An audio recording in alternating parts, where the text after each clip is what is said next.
I'm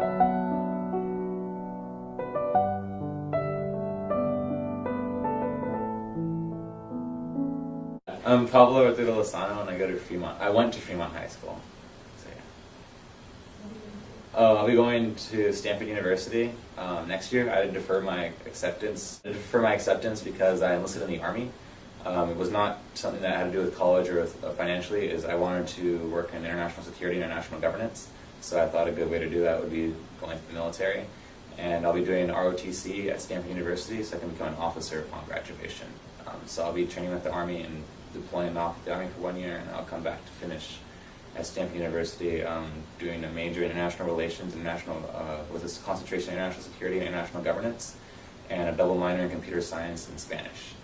And then I'll gain a master's degree in international policy. So that's what I'll be doing at Stanford. I want to run for president in the future, so that's where all the international stuff's coming from. But yeah. So there's a humongous cultural divide. It's not that Latinos don't emphasize education, it's that they emphasize family before they emphasize education. So they think if you have a strong family, then you don't have to have the education until later. It'll come essentially as they believe it'll come. It's really hard, though. I can agree with you on that one. I guess ideas for specifically Latinos and African Americans is finding someone who can specifically connect with them. Someone who is African American and has had a success story. I'm a first generation, I'm going to college, or a Latino who is first generation and I'm going to college.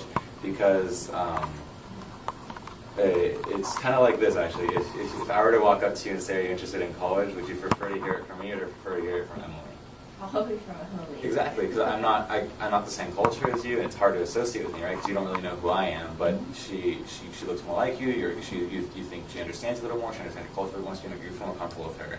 So that's one of the biggest problems is when you reach out to Latinos, the people who typically want to reach out aren't always Latinos themselves. So you have a dilemma there because, like I just showed you, is like if I walk up to you, you don't really want to.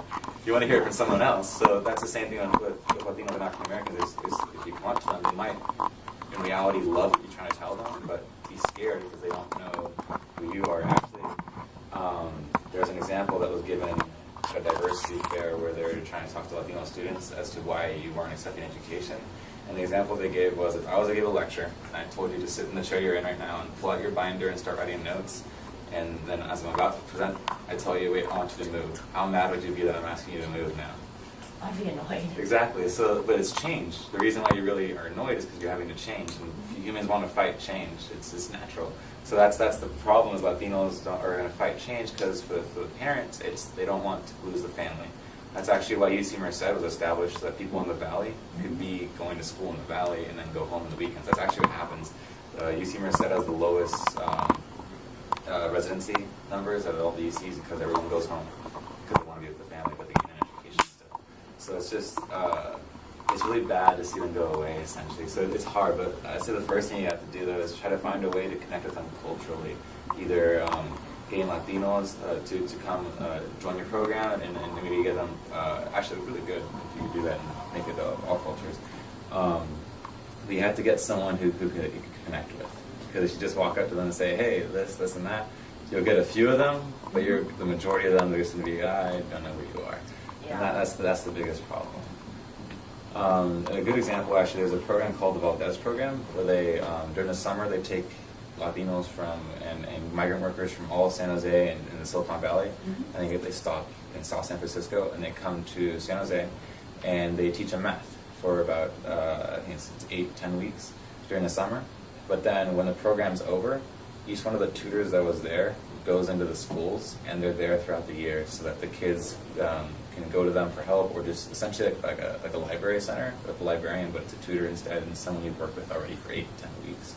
And that's one thing that they tried doing, and it's been working a lot. The people who do the program, I think they have 80% going to college and stuff, and the majority of them, I think it was last year's statistics were 66% were first generation. So it does work, but then again, it's someone who could relate to them and was willing to put the time to be with them. I think that's the hardest thing, is finding someone who's able to devote 110% of their time to the children, because of the fact that those children aren't living in the best of situations. For example, with Fremont alone, you have people who are getting up at 4 o'clock in the morning to get to school at 7 to take the bus. And it's a 2-hour bus ride. It's a 2-hour bus ride. So that's why people always bash on Fremont. It's like, hey, Fremont this, Fremont that. They have to look at what's going on. We're the only school that has people who live 7 miles away, 10 miles away. And it's, because so you know where Great America is? Yeah. So people in Great America are still in the Fremont High School zone. Oh. So that's where a lot of people forget that for Homestead, Lindbergh, Monte Vista, you can walk to school. You're pretty close. You're maybe at the most 2 miles away. You could just ride your bike or something. But for Fremont, you have Lawrence Expressway, you have Matilda, you have 237. Actually, here's a good example of how far away Fremont is. If this is Fremont High School, between Fremont High School, you have El Camino, then you have 101, 237, 101, and then you go all the way back to where the Twin Creeks and Sunnyvale dump is in Baylands. That's how far the Fremont High School district boundary is. It's so far to get to people's house. Like, I have a few friends who live over there. I have to drive like so long just to like hang out with them. Yeah, So I'm like, you drive this far to school every day? Because I live super close to Fremont. I live like right here. But they're like all the way here. So when I drive there, I'm like, wow, how did I get to school? For most people, if they leave at 7 o'clock from their house, they'll get at school 40 minutes later, which means they're late. Which means they have to leave at 6:30, and if they take the bus, some people have to take buses at 5:30 in the morning to get to school by 7:25, and school starts at 7:30. So that means for 2.5 hours they're just on the bus, just trying to get to school. So then what happens is you have kids who can't necessarily emphasize education because 2.5 hours of their life is in the mornings devoted to getting to school. And when they're at school, if they do sports, they're getting home 2 hours after that sport finishes, and if they miss that bus, they have to wait another half an hour for the next bus. And most of the bus stops don't even have covers, so when it's raining, they're out in the rain. Most bus stops don't have benches, so they're out in the pouring rain. So if you look at the kind of situations that they're in, there's people who just struggle just to get home. So it's hard for them to emphasize on education if they can't even just get home calmly and stuff. So it's hard for them to focus. And that's one of the things that people don't really know about Fremont is there's kids who live way, way far away from school.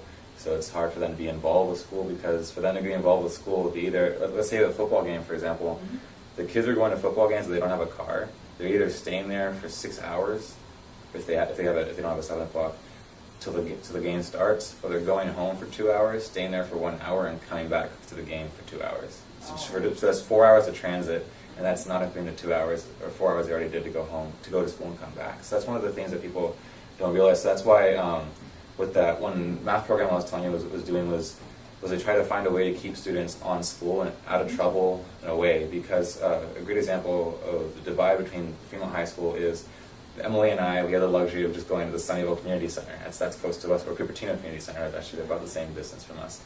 The people on the other side of El Camino and 101, they have to go to Columbia Middle School or to Fair Oak Centers. It's too far for them to come to Sunnyvale, even though they're in technically Sunnyvale. So what happens is they don't have a lot of the same programs.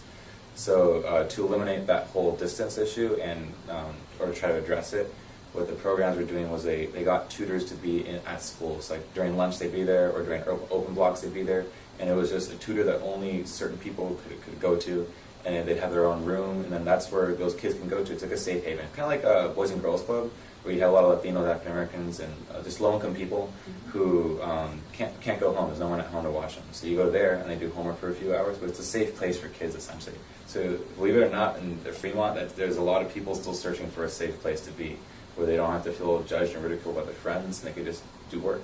But the problem is that's not home, and there's nothing offered like that at school yet. So if your program was able to infiltrate, there's definitely a need for it, I would say, in terms of help and aid, but you have to find some way to cross the culture divide in the sense of making them feel comfortable with you. Okay. Because if you can just get 6 or 7 students, those 6 and 7 students will talk to those other students, and they'll talk to those other students.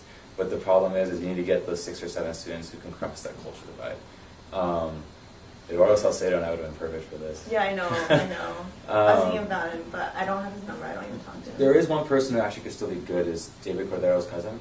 Oh. The one in ASB. I don't know who that is. He does cross country, but anyways, if you could get just 1 or 2 kids at Fremont initially who are already of that ethnicity or that culture or can associate with it, that'd be great. All you need is someone who could essentially be your voice initially, and when they bring them to your program or bring them to your meetings or anything, they already feel more comfortable because that person's there with them. Actually, it kind of like a guide whenever you kind of do tours. Like you have the Japanese tour buses, you have the Korean, you have the Chinese, you have the, I don't have any Latinos, but the same idea though is you have someone escorting you because it's someone you trust who can connect with you and try to translate essentially what's going on. So it's kind of similar to the same thing. It's someone who not necessarily translate, but it's someone that they feel comfortable with that's guiding them to it. But the problem is finding someone like that. That's the only thing that's really missing from any program is they always forget, I want to help, and that's great, and the help can be perfect, but they don't have anyone to cross that culture divide. Once you can cross that culture divide, people are going to open up to you because they're going to feel comfortable. They're going to realize, well, I can go to the library, I can come here with my friends, and we can try working on it going to college. Because there's a lot of people at Fremont who are Latinos who are trying to go to college. The problem is that you have individuals who are not in the same class who don't know each other. We have Kendall, we had a lot of people in the AP literature classes who are Latino, and they're going to San Francisco State and stuff, but they're not together. I feel like it's because of the AVID program. I think that helps a lot. There's more stuff in the Latinos like. But think about what would happen if there's an extension of the AVID program after school, where kids can go after sports or before practice, and it's not the library. Because it's hard to do anything in the library because you can't really study in our library. You can, but it's hard because there's a lot of friends. Actually, want to see the Asians and whites who are just messing around the entire time. And it's just not a really good study environment. But if you had just a classroom where if you're in this program, you can come in here, no one else. It's not like an elitist thing. It's just that it's for a certain people. It's addressing a certain type of people. And if you're able to do that, though, like I said, you just get 6 people to go to start. It'll eventually spread because their friends will try to find out. Want to hang out? I was like, no, I have to go to this program. I've got to do my homework and get some help. And believe it or not, there's a lot of people who want help, but to actually help you with this in terms of studies, is this program extends way beyond before high school. That's why you have kids who are struggling with algebra in their senior years, because this problem starts way before high school. Because if you think about it, people who are going to middle school in Lakewood and Fairwood are having to go to Columbia, which is, to give you an example, you're crossing 101 and Central Expressway to get, or just before Central Expressway to get to that. So that's already a 4-mile commute just to go to middle school. And those people are still taking the bus to get to school, and it's not a school bus, it's a city bus at the age of 13 and 12 going to middle school. So it starts young, and it's hard to get that out of their system now because they've already found a group of friends who's doing the same things, and if you can't pull them out of that, then it's hard. Like I said, if you can cross that culture divide, though, it'll help a lot. And all you need is a few, and like Emily said, if you get a few, they'll be able to spread it on. That's just the challenge, though, is finding someone who could advocate for you. Okay. So I was just wondering, at your house, do your parents emphasize education a lot? Oh yeah. So as I told you initially, my parents were migrant workers, and the way, to tell you quickly, my father worked in the fields until he was a senior year in high school, and none of the money was for himself. It was all to provide for the family. And he went to UC Santa Cruz, and it wasn't because he wanted to go to UC Santa Cruz. His counselor, that's the only college he knew that existed, and his counselor gave it to him. So that's the college he went to. And from UC Santa Cruz, he met my mother, who was a senior in high school, and he had just graduated from college. But they fell in love, and the only way she can go to college was if they got married. So then they got married. My mother was the same story, though. Migrant worker, worked in the fields. They picked cotton, they picked fruits, they picked just anything you can name. They picked it all. They picked throughout the entire country. And then they would go to college because she married my father. Then my father got a master's degree at Stanford, and then he got a PhD from Berkeley. That's someone who had no one to help him at the house, no one who could speak English at the house other than himself, and he was the translator essentially. Same thing with my mother. She went to UC Santa Cruz and got a master's at Stanford. The same thing at the house, no help at the house. But they moved out of the valley. And that's actually a really big thing if you can move out of the valley. Once you move out of the valley, you're not going back. You'll stay out. So they moved to someone's shack, literally, in Menlo Park area. They lived in someone's essentially garage. They just rented it out. And that's where they started. But anyways, my dad ended up they lived in UCSC for a while. They were administrative people there, and they moved to Stanford. And then my dad started working at Stanford, and my mother became a teacher in the River City School District. And eventually, anyways, we were able to move up, so you have a house now. They live in Sunnyvale.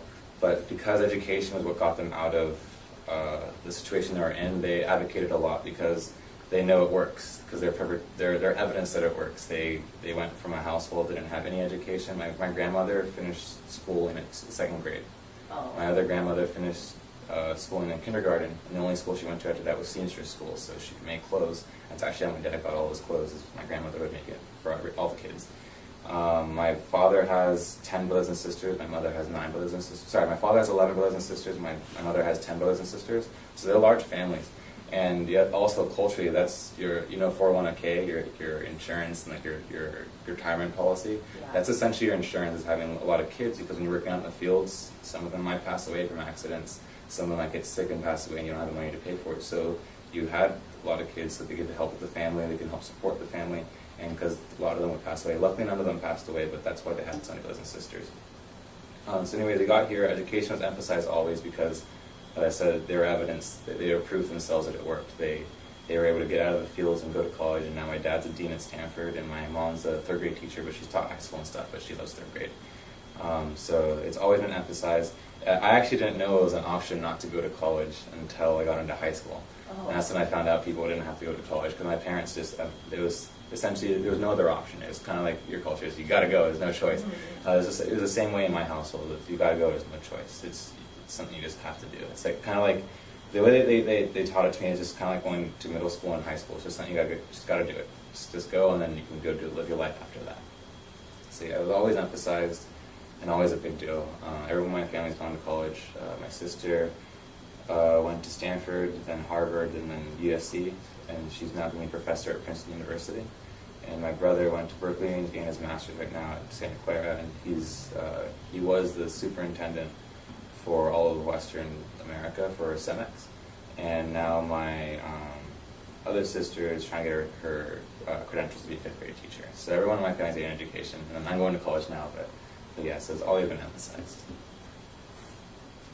What makes your parents different from like all the other Latino parents who had to work, and like how come your parents decided to choose education? What made them so much different was the fact that they were able to pull away, because Latinos are really big about family, very, very big about family. So like, for example, when my mother went to college, my grandmother didn't talk to her for, I think my mother said 1.5 years. No contact, no nothing. She'd come and visit, and it wasn't the grandmother it was not my grandmother who was talking to her. She shunned her completely because they see it as being abandoned, because right now you're trying to establish yourselves, and the next generation can start to influence rate and get educated. Right now they're just trying to establish yourselves that you're secure. You have a house to live in, you're safe, and you essentially have clothes and food, so you're healthy. It was the fact that they were able to find a way to pull away and go for what they wanted. For my mother, she graduated a year early from high school. Because she took math, and the highest math they had was algebra 2. They didn't even have trig. So that's the highest she got to, and then she's like, one, done. She actually took all the classes you could take at the high school as offered, so she graduated as a junior. She didn't get any rings or anything special because she graduated a year early. For my dad, he had a white friend whose father was a judge in the area, in the Central Valley, and he saw what education could do. Not the money per se, but the intelligence, the wisdom, the fact that this judge is very good. And he told me what always helped him was he had the judge would always look out for him. For example, maybe he was driving out a seatbelt on. Who knows? There's something stupid as a teenager, and the judge would always say, "No, it's fine. Let him go. Let him go." And one day he asked him why, and because this judge is extremely wealthy and everything. His wife was the co-owner of Kellogg's, which you don't know, this is the humongous cereal company. And what we ended up finding out was the white guy, the judge was just like him when he was younger. He was a farm worker. He worked in the field with the Okies, the Oklahoma people, farmers, migrant workers. So he found out the story was similar, and that's what got him to push forward, as he saw there is a way out. But the problem is with Latinos, for example, is parents do expect you home at a certain time, and the kids that don't go home, they're getting yelled at. They just don't care. But it's the sense that family means everything. Even actually, my father, even though education was so emphasized to me, my mother, my father, emphasized like education. Our family house morals are God, family, education. Even though like I'm always in education, we make exceptions for education and family. Like, oh, I can't go to this party, I have to go to study. That's okay. But like that, even it's when we lay it down. Even though education at their core, we lay it down as religion, family, education. But luckily, we understand education is important, but it's very similar for every single Latino household. It's usually God comes first before all, and the reason why I do that is because culturally it just explains any mishaps. Like maybe your son passes away, your father passes away. That's how they justify it. Is you have to be faithful because you have to just trust that and hope that it's going to all be okay. And then family, because that's all you really have, that you know no matter what happens, they'll always be there to hold you and kind of help you and love you. And then education comes last because for most people, they got to where they were without education, so they're just trying to sustain where they are. And then, like I told you, generations later, they'll start to go, but initially, a lot of them won't go. Okay, so yeah. Any other questions? Well, how did your parents like amend the relationship with your grandparents? My grandmother actually started to see how much my mother was able to support her. For example, in taxes, she was able to show them when they were getting cheated. She was able to show them how to get tax returns, how to get money back, and just was able to essentially show them that there's a lot of tricks being played on people who didn't understand the system, and education was a way that she was able to find out where those tricks were. And another reason why she was able to go is my mother's, I think, the second. Actually, I think she is the youngest. No, she's the second youngest, and so she was the first one to go to college. And when she went to college and people got to see the opportunities she had, she was in the Bay Area. In the Central Valley, there's no beaches and the lakes are usually dried up. To give you an idea of how isolated my mother was, is she's the last town that exists on the Yosemite Highway before Yosemite. So she is. Like she lived in very close. No, it's called Panada. So when you cross into the mountains right here, and you're going into the valley, and you're on the Yosemite Highway, the last town you'll ever see is Panada. That's the last civilization. The rest is state land. So you can't build cities there. So that's how far away she was. Her high school was, I think, 8 miles away from where she lived, and there's farmland in between. But when she went to college, her brothers and sisters were able to see what education could do, and they started going to college. So like a few of my uncles went to UC Santa Barbara, and then actually only one of them did. For both sides of my family, essentially, actually a good example was once someone's able to break away and get that education, everyone seems to follow. So my mother went to UC Santa Cruz, and 6 different brothers and sisters went to UC Santa Cruz within years after that. My father went to UC Santa Cruz, and within a few years, almost all of his brothers and sisters went to UC Santa Cruz too. But they will follow whoever goes first. So what you'll see is until someone's able to break out, no one else is going to go. A good example is actually Alejandra Flores. Mm-hmm. She was not very big on education until her sister went to Harvard. And when her sister went to Harvard, she was like, "Whoa, this is what exists out there. I can kind of leave. I can leave essentially. I can go explore the world." And that's when they're like, "Okay, I'll follow them." But you need that initial breakaway, either because Latinos always like talk about, "Oh, there's that one cousin." You need to be like that one cousin who went to Harvard, or that one uncle that went to Stanford. There's always that one. And that's what they try to influence their kids to aspire to be, is like that one other person in their family. But the problem is it's just one. Yeah. It's just one person they're trying to aspire to be, and be like. There's not a lot of them. It's not like, oh, my brother went there, my sister went there, my cousin went there, my mom and dad went there. You're dealing with parents who, like I said, have second grade education, kindergarten education. You're dealing with some people who've never gone to school before. So it's hard for those parents to understand what's really out there if they don't really see it. But then you also see Latinos who do come over, and you have the 4.0 people who, like, whose parents can't speak English, but those parents, when they come over here, they've already come without the needed desire to establish. They just want them to get education. That's when you see all those special movies, just like, oh, so-and-so said he used to get educated. But those are a few families, because every Latino family wants to become educated, but they don't want you to leave the family. And that's what makes college so hard, because high school and middle school, you're still with the family, but college usually means you're going away. And that's hard for the first generation Latino family to take in, because family is what's keeping you alive. So yeah. Any other question? Yeah, you mentioned that we need to have a connection with culture, yeah. Culture. So I think many Latinos, they like to have a partner or some organization. What do you think is the best way we can have the bridge or have a connection with? I think the best way to have a bridge with connection is to find, well, I'm graduating high school now, but if you could find someone similar to me, I can help you guys find someone. I can give you guys some contacts and stuff if you want that I know of. Or even just some of the deans who help out the Latino student union and stuff. You just need someone who can bridge the gap between the culture divide. Just because once they get comfortable with you, it's fine. Once they've infiltrated, it's totally fine. But it's the problem is getting them to infiltrate. Because like you'll be able to find one or two people who will join initially just because they're interested, but to break the ice between everyone else, you have to try to break the culture divide. Because there's the next hardest part actually is. If you guys want to see, because Latinos typically aren't seen as very involved in education. If you go to the free, it's called Los Padres, which in Spanish, in English means the parents essentially. It's what they call one of the groups at Fremont High School, which is a parents organization essentially for non-English speaking parents. And it's interesting because you see a lot of students who seem to not care about education, but when the parents come to school for those meetings, the entire library, or the entire amphitheater, the entire essentially auditorium will be filled with parents who are advocating for their child's education. Just the children are fighting because either when they were younger they had a friend who didn't have a parent like that, or just some bad influence initially when they're younger. But their parents are advocating for education. They want them to go, and it's usually the kids you see now are in Avid and stuff.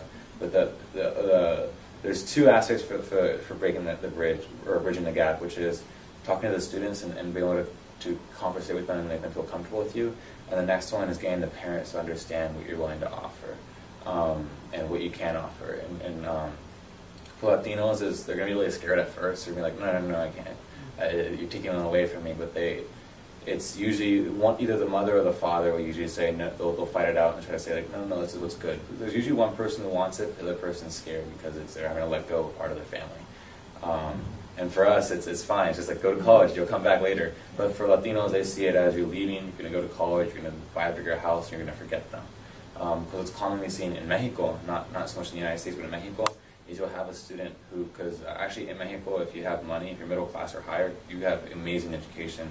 The schools, the private schools in Mexico were actually ranked higher than the schools in the United States. And in the international math test, they actually test extremely well. But the problem is you have to have money to get into that. So that's the same thing. They offer so many scholarships to students and they give it to people who can't afford it. But what ends up happening is the family will lose that child and they'll go get educated and they won't come back. Because they realize, oh my gosh, like, why do I want to come back? It's just here, they're so far away, you guys are in the ghetto. Like, who knows what the reasoning is?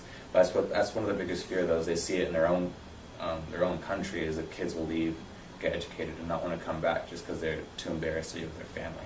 But the difference with the American Mexicans is that, the Mexican Americans is that they're getting an education, but they're still coming back to their family. But they're scared. The parents initially are scared it's going to be like what's happening in Mexico. They leave, and they don't come back. So you have to find a way to communicate with both the parents and the student. I say is the best way. All right. Thank you. Thank you. No No problem. You guys.